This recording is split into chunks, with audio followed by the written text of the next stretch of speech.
Olha, empresas que exportam para os Estados Unidos já podem se beneficiar das medidas anunciadas ontem pelo governo federal com a publicação de uma medida provisória chamada de Brasil Soberano. Ela vai destinar 30 bilhões de reais em crédito para reduzir os impactos das tarifas de 50%, tarifas impostas aos produtos brasileiros. No entanto, algumas medidas anunciadas ainda precisam de regulamentação. Então, o que está em vigor é o seguinte, ainda precisa ser regulamentado também. O que já está valendo a partir da publicação da medida provisória do Diário Oficial da União são compras de produtos feitas pelo governo, prorrogação do prazo dos programas Drawback e Reintegra, que oferecem benefícios tributários a exportadores e fiscalização para impedir demissões nas empresas beneficiadas. Essas já estão valendo. Outras medidas ainda precisam de uma regulamentação. Vou chamar o Felipe Salto. Salto, bem-vindo. Boa tarde, meu amigo. Salto é colunista do UOL, economista-chefe da Warren.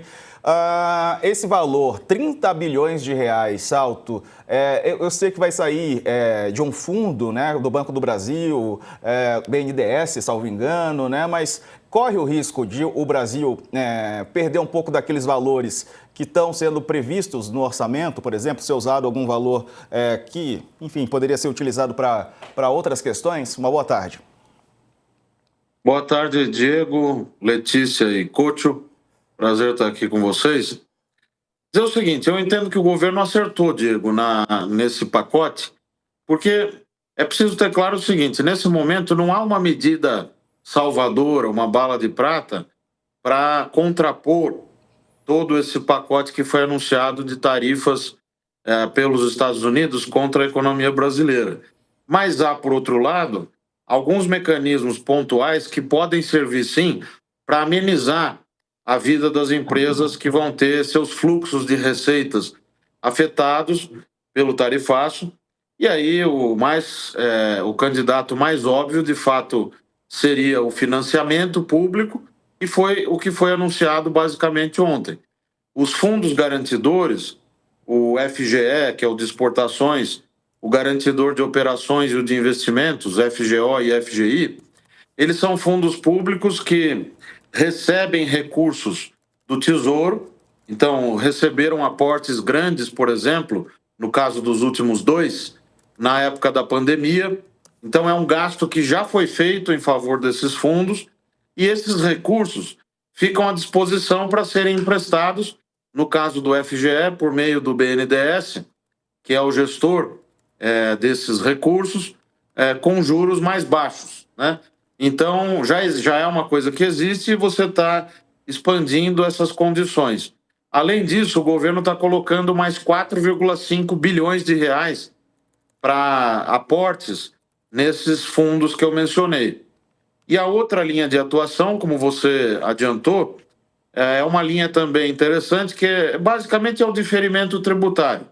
O drawback, como é chamado, ele permite que importações fiquem isentas, desde que seja para componentes para o processo produtivo de empresas exportadoras. Isso já existe e está sendo expandido. Mesma coisa o Reintegra.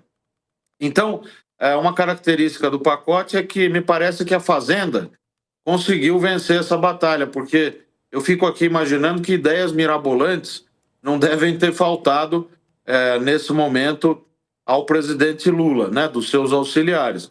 Mas, corretamente, prevaleceu a tese da Fazenda de que seria importante ter um pacote mais focalizado e atento, de fato, àquilo que pode ajudar, no curtíssimo prazo, as empresas, sem prejuízo de alguma outra ação.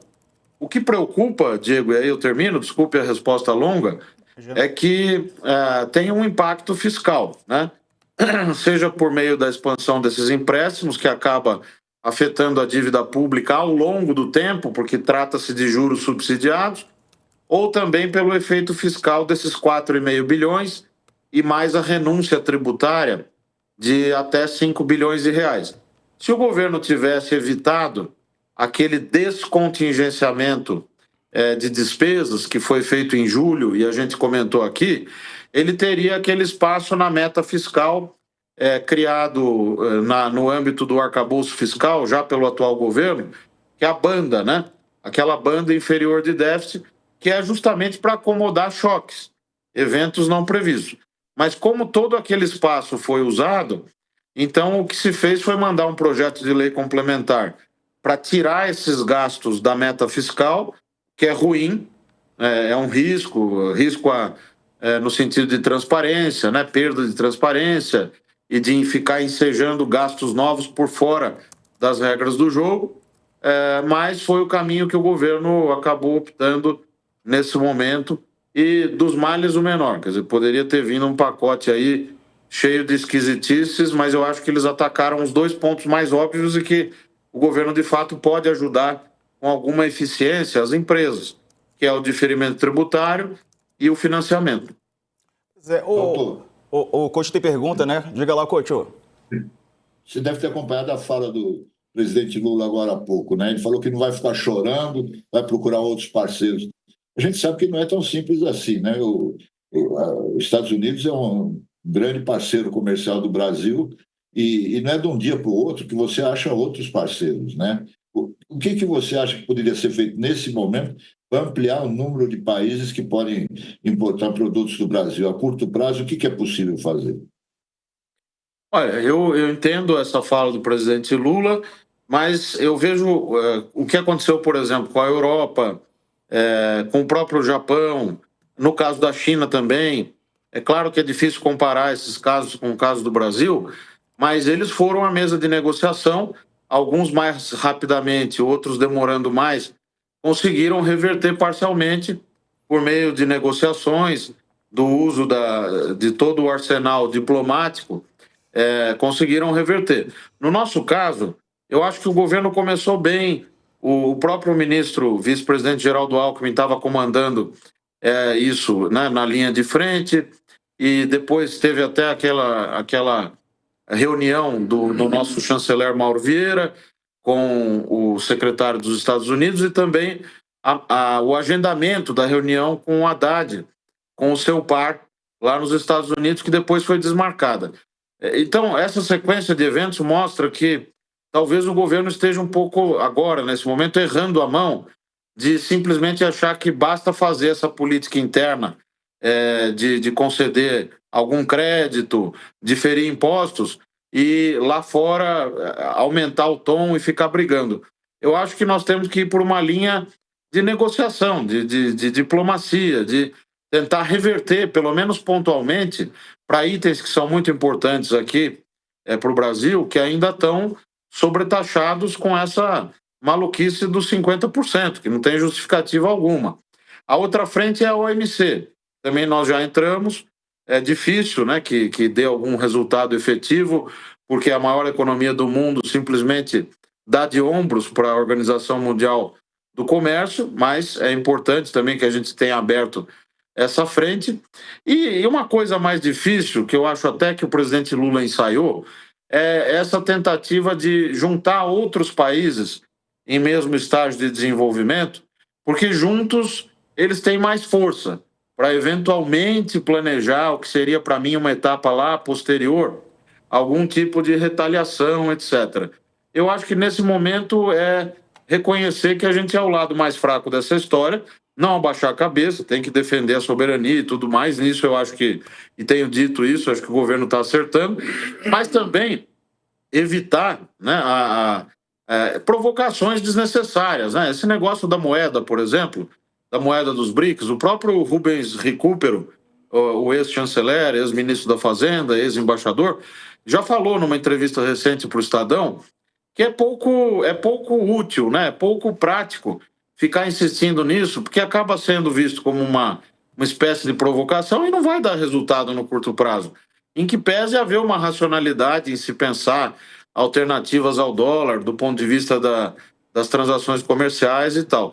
Então, eu acho que focar nas negociações, aquela linha do Geraldo Alckmin com o chanceler Mauro Vieira, é uma linha boa, não vai dar resultado imediato necessariamente, mas é o que está ao nosso alcance. E é o que deu resultado para os outros países que eu mencionei que, com maior rapidez ou menor, conseguiram também reverter, ainda que parcialmente, os respectivos tarifácios que receberam, né?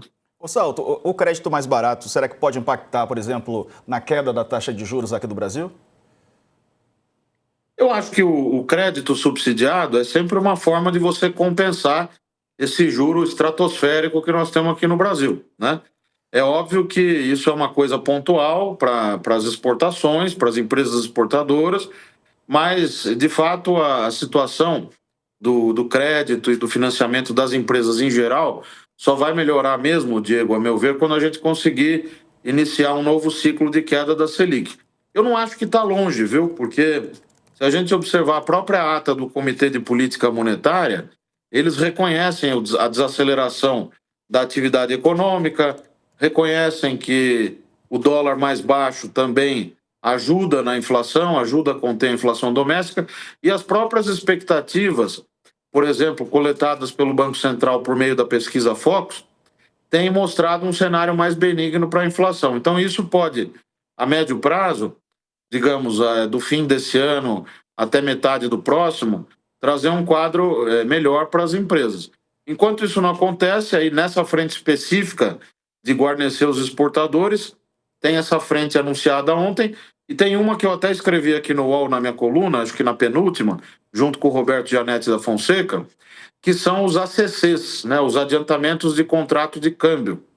As empresas, só para explicar rapidamente, elas fazem com os bancos comerciais contratos de câmbio. E como que funciona isso?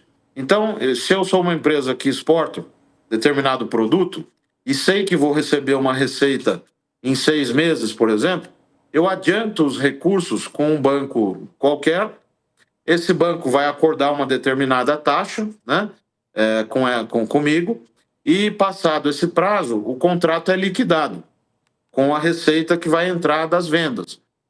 Nesse quadro que nós temos o tarifaço, o risco dessas receitas, em muitos casos, não se materializarem, esse risco é alto.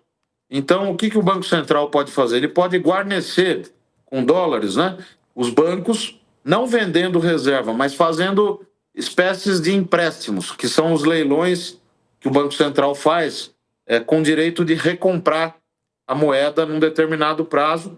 Com que objetivo? De dar liquidez para os bancos brasileiros fazerem essas operações de ACC, de adiantamento de contrato de câmbio, com os exportadores. Acho que essa é uma frente que também talvez o governo possa avançar, e aí envolve também o Banco Central. Felipe, boa tarde.